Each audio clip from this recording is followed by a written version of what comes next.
Assalamualaikum warahmatullahi wabarakatuh. Saya Wulan dari Bisnis Digital.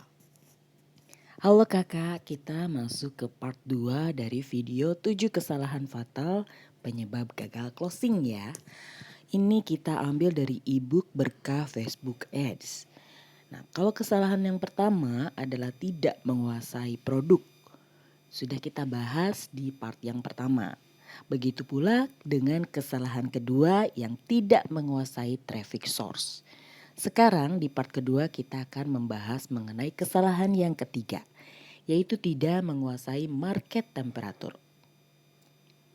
Kesalahan yang sering dilakukan adalah asal jualan di sosial media tanpa memahami apakah friendlistnya kita itu tahu tentang kita, tahu tentang produknya kita, dan tahu apa manfaat dan kelebihan produknya kita dibandingkan dengan yang lain.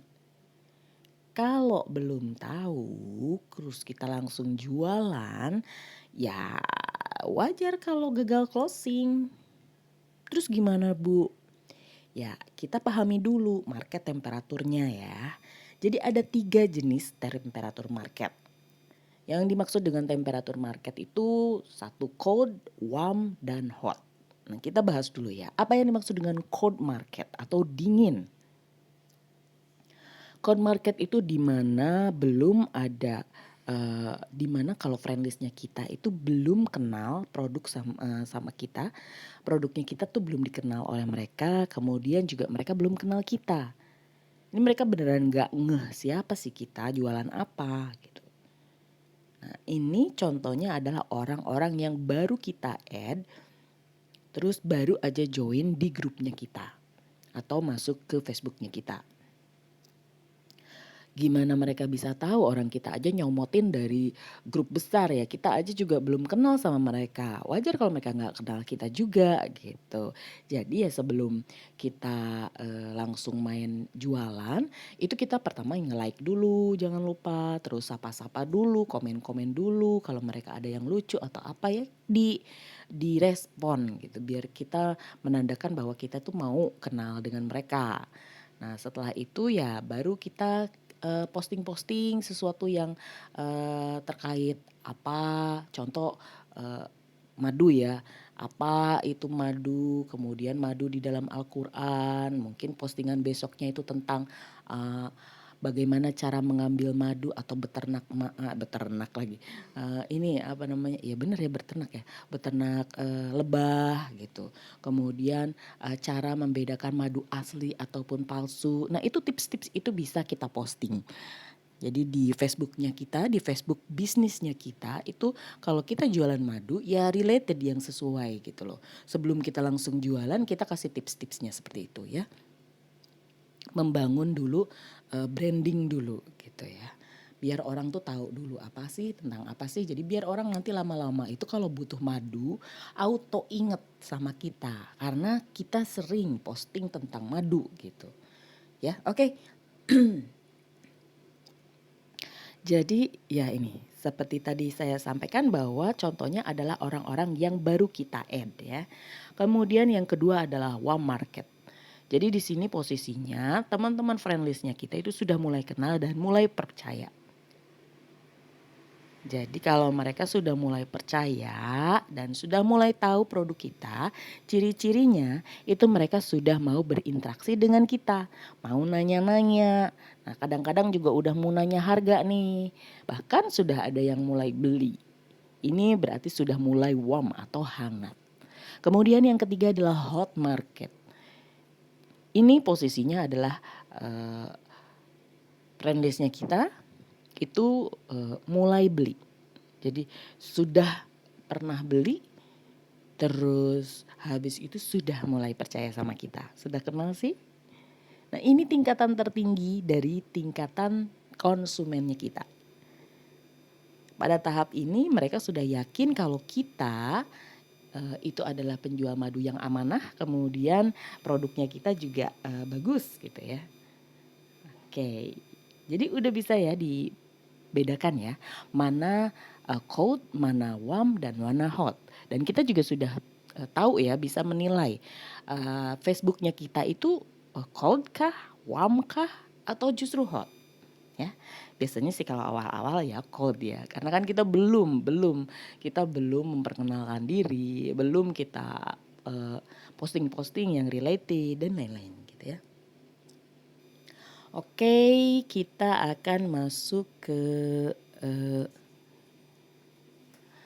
akan masuk ke kesalahan yang keempat. Tapi sebelumnya saya akan menekankan ya. Jadi untuk simpelnya, Facebook itu adalah tempat untuk nyari leads atau cold market. Kemudian kalau sudah masuk ke Facebook, kita arahkan ke link lewat clickbait itu, atau bisa kita lewat ke itu ya, business card atau eh, katalog atau lain-lain gitu, atau landing page. Kita bisa arahkan dari Facebook itu masuk ke WA, biar nanti bisa kita follow up gitu ya. Jadi nantinya bisa mengubah dari warm ke hot, karena kalau dari WA gitu kita bisa arahkan orang. Kemudian kita juga bisa nanya-nanya internal Japri gitu. Sebenarnya butuh nggak sih, atau dia butuhnya apa gitu. Jadi nanti someday mungkin kita bisa memenuhi kebutuhannya dia, karena bisa berbeda gitu. Mungkin saja kalau di Facebook dia belum beli, tapi setelah di WA kemudian kita sudah di treat dengan personal, mungkin dia akan ini ya, tertarik. Oke, kita lanjut lagi ya ke kesalahan keempat, yaitu tidak membangun brand. Branding di sini dibatasin ya, bukan branding secara umum yang kita bahas di bab-bab sebelumnya tentang equity brand ya. Bukan branding secara produk satu hal, tapi kita akan batasin dulu di sini biar lebih simple, adalah branding yang melekat. Jadi apa yang orang ingat tentang kita dan tentang toko kita. Ini contoh waktu itu Mas Fahmi ya, Ibu pernah tanya, Mas Fahmi apa yang diingat sama Mas Fahmi ketika Ibu bilang sabun. Kemudian Mas Fahmi bilang Lux. Nah, ini sama. Jadi apa yang orang ingat ketika kita sebutkan nama? Nama Fahmi mungkin. Apa? Saya langsung ingat videografi, karena waktu itu Mas Fahmi memang bikin satu video yang menurut saya bagus dan itu merupakan skill, dan itu adalah salah satu kelebihannya. Maka saya akan mengingat atau mengasosiasikan kalau saya butuh video, kalau saya butuh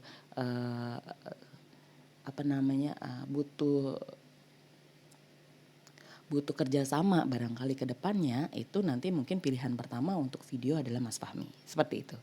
Jadi begitu juga ini. Kayak contohnya ini Ustadz Yusuf Mansur. Mungkin ada orang yang ingat sebagai Ustadz Sodakah. Kemudian kalau kita bilang BMW, itu mobil mewah. Nah, seperti itu. Oke, ada dua jenis ya yang harus kita bangun bersamaan. Jangan cuma satu, karena kita mau jualan, karena kita itu mau menjadi pebisnis, buka usaha, maka sebaiknya bersamaan keduanya. Tapi yang memang pertama harus dibuat dari keduanya itu tuh, yang paling diutamakan itu adalah personal branding. Karena melekat di diri kita. Gitu ya. Nah, kemudian diikuti juga dengan store branding. Personal branding, apa sih yang dimaksud dengan personal branding? Itu adalah merek yang melekat pada personal, pada kitanya, si penjualnya, pada manusianya, pada orangnya. Nah, kalau kita jualan produk kesehatan, maka asosiasikan diri kita sebagai orang expert di bidang kesehatan. Atau kalaupun tidak, paling tidak lekatkan ingatan orang dengan kita yang peduli kesehatan. Kalau kita bukan expert pun ya. Jadi isi postingan kita itu yang related dengan kesehatan. Contoh, kita kan jualan produk kesehatan ya, untuk contoh untuk menjaga kesehatan, stamina tubuh dan lain-lain. Nah, berarti isi postingannya itu ya kita gaya hidup sehat, kemudian Hal-hal yang berbau itulah, yang berbau kesehatan lah, jangan kita malah posting sebaliknya gitu. Kita jualan, produk kesehatan, tapi kita malah posting kita sedang makan junk food mulu, kemudian, soda mulu, kemudian kita mungkin malah merokok buat yang laki-laki itu. Nah, itu kan berkebalikan, gimana orang mau beli produk kesehatannya kita, kalau kita sendiri tidak mencerminkan bahwa kita orang yang peduli sehat gitu, peduli kesehatan. Nanti orang tidak akan percaya, brandingnya nggak jadi. Nah, ini juga sama.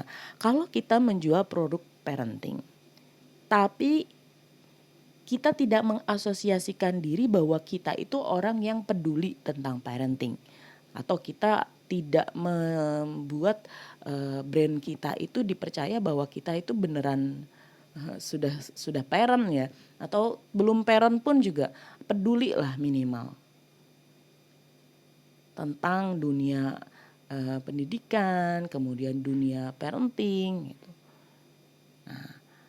Malah kita akan bingung kalau orang yang jualan produk parenting, tapi isi Facebooknya itu alay banget gitu loh. Aku merindukanmu gitu. Kan itu aneh gitu. Kurang gimana gitu, kurang mendukung ya. Kan akan cocok kalau orang yang memang menjual produk parenting kemudian dia sharingnya tentang tips mengenali kecerdasan anak, atau mungkin agenda kegiatan anak-anak berliburan, pilihan kegiatan anak selama liburan, atau bagaimana cara menangani anak yang tantrum. Nah ya seperti itu. Itu kan akan related. Orang baca satu, besoknya baca lagi, oh orang lihat lagi. Jadi nanti lama-lama orang akan mengasosiasikan, oh kalau tentang parenting itu si A. Jadi kalau beneran nyari, kalaupun mereka besok ngelihat ada buku yang parenting yang mungkin ya itu murah di situ, ya berarti orang ini tuh berarti memang sudah dapat harga yang murah gitu, karena memang dia sudah share sih gitu, sudah sering sih share-share ini apa namanya parenting tips. Kalau sampai dia jualan buku berarti buku itu beneran bagus, layak untuk dijual dan layak untuk dibeli gitu. Ya, karena orang jadi lebih percaya. Gitu. Jangan malah alay, kalau alay mah nanti ya gimana orang bisa percaya. Boleh sesekali kita mungkin makan, minum di mana, di restoran mana kita posting kalau di Facebooknya pribadi gitu. Ya nggak apa-apa, itu kan manusiawi. Cuman kan mungkin kita tambahkan tuh, meskipun abis makan kayak ginian banyak lemaknya, tapi aku menjaga kesehatanku dengan minum apa gitu. Kan itu juga bisa gitu. Kita selipin dikit-dikit iklan, oke? Kemudian di sini selain personal branding adalah store branding. Jadi kalau store branding itu gampangannya ini cara untuk membangun image dari toko kita. Jadi biar tokonya itu dianggap lebih terpercaya, kemudian pelayanannya mungkin cepat dan memuaskan, kemudian produknya itu berkualitas, banyak yang beli kayak gitu.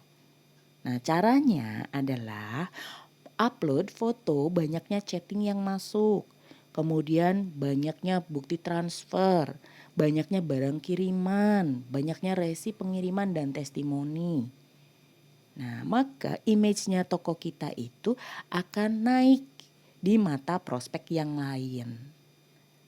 Tapi ingat, jangan memanipulasi semuanya ya. Haram, gak berkah. Bisa dilakukan, cuman itu bohong, gak berkah lah. Jadi kita pakai yang beneran aja gitu ya. Nah kan mungkin akan ada pertanyaan, lah Bu gimana, orang kita kan cuman yang chatting cuman satu, terus habis gitu yang beli cuman satu, gimana caranya kita bisa bikin image toko? Kan ketahuan dong kalau yang di toko berarti nggak laku karena cuman satu sih Bu gitu.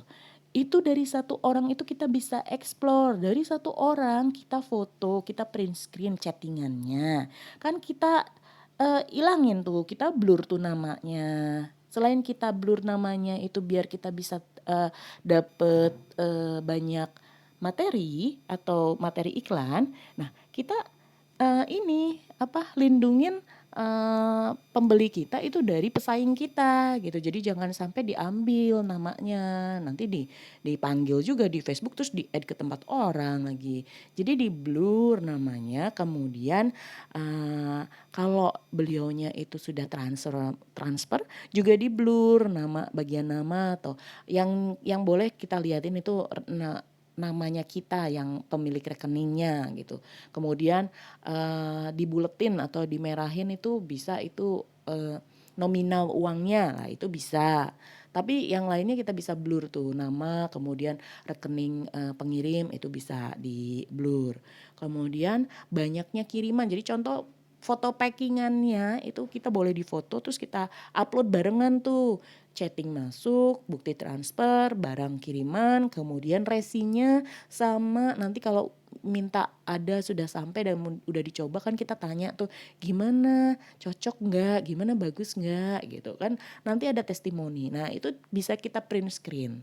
Jadi meskipun satu orang itu paling enggak sudah bisa jadi bahan iklan.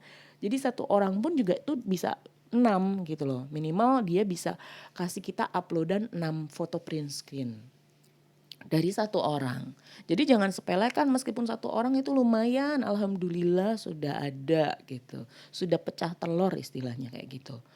Nah, saya sendiri waktu itu kan juga minta teman-teman saya untuk beli. Saudara-saudara saya mintain beli. Dan beneran dibeli loh ya, beneran.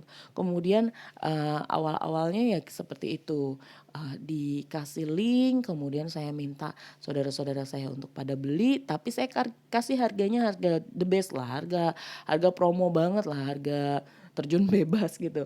Nah dari situ nanti, sudah beneran di-packing, difoto, terus habis itu juga pas sudah selesai kan ada testimoninya ya, kalau di Shopee itu kan ada, mmm, penilaian produk ya atau penilaian toko lah istilahnya. Nah itu tuh bisa di-print screen juga. Selain itu bisa digunakan untuk, testimoni di Shopee, itu juga bisa kita gunakan di WA atau di, Facebook-nya kita, testimoninya ini. Kita kan pakai print screen, di-blur gitu.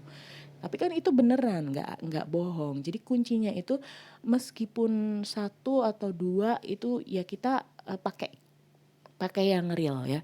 Jangan kita dapat transferan dari orang tua contoh 5 juta. Nah kemudian kita aku bahwa itu adalah orang yang beli produk dari kita. Bisa, betul bisa, bisa dilakukan. Cuman itu nantinya nggak berkah karena kita mulainya aja udah bohong. Memang orang yang tergiur, "Ih gila beli kayak ginian aja sampai 5 juta, beneran nggak nih?" Gitu, "Oh coba ah coba." Nanti kalau ternyata tidak sesuai ya orang kecewa dan orang malah bilang, "Kok bisa sih ada orang yang beli 5 juta buat kayak ginian doang ternyata, eee, produknya gini doang," gitu. Nah, jadi kalau saya sih lebih sarankan meskipun itu bisa dilakukan dan banyak, eee, orang lain ya yang pura-pura mungkin bikin paketan ditumpuk gitu banyak, kesannya ada banyak paketan gitu. Nah itu bisa dilakukan betul, cuman kalau saya bilang atau kalaupun banyak orang yang eee, menyarankan itu jangan dilakukan gitu ya, mendingan kita pakai yang real saja. Oke, sekarang karena kita praktikum, kita akan masuk ke praktek. Jadi saya akan minta di part kedua ini, Kakak untuk mengerjakan list branding. Personal branding di sini, apa yang akan Kakak lakukan untuk membuat personal branding? Ada 3 ya, silakan nanti diisi. Kemudian juga apa yang akan Kakak lakukan dalam meningkatkan store branding? Ada 3. Jadi silakan diisi biar nanti saya bisa tahu apa rencana yang akan Kakak lakukan. Karena ini praktikum, jadi tolong diisi kemudian dijapri ataupun dikirim ke WA grup boleh. Yang penting silakan ini diisi personal branding apa yang akan dilakukan, kemudian store branding apa yang akan dilakukan. Dari part yang sebelumnya saya juga kasih ini ya tugas ya, yaitu tugasnya yang maaf, sama ya, Anda juga harus mengirimkan ke WA-nya saya, bagaimana cara, apa ini, bentar saya cek lagi. Nah ini yang tugas yang sebelumnya itu kita akan meminta Kakak untuk bikin Facebook, kemudian